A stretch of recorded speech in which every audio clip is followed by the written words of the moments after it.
Ensuite, le cheikh il dit أقبل وأنصتن للمحدث وقدم الأكبر في التحدث. Alors quand il dit أقبل, il dit concentrer et diriger envers celui qui parle en silence et devance les plus grands dans la parole. En fait, aqbil, c'est le fait d'être en avant sur une chose, de devancer, de se mettre en avant, d'être toujours devant.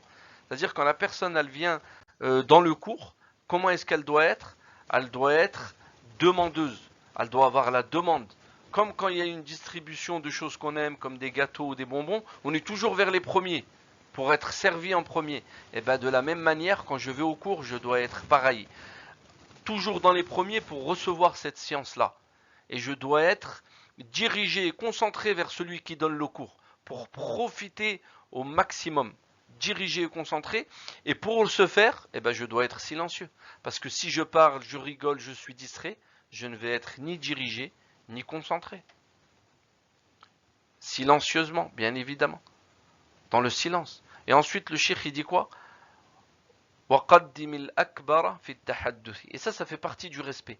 Quand je suis dans une assise où il y a des adultes, je n'ai pas à parler en premier. C'est un manque de respect. Je dois laisser les adultes s'exprimer en premier. Quand les adultes y parlent, je ne dois pas également leur couper la parole. Ça fait partie du respect. Devancer les plus grands dans la parole. C'est eux qui doivent parler en premier. C'est-à-dire que quand je m'assois, c'est au professeur de parler en premier. Moi, je ne dois pas commencer à parler avant que le muallim, avant que le professeur, il n'ait commencé à parler. Quand je suis avec mes parents, je ne dois pas commencer à parler avant qu'eux-mêmes n'aient commencé à parler. Ça fait partie du respect et du bon comportement.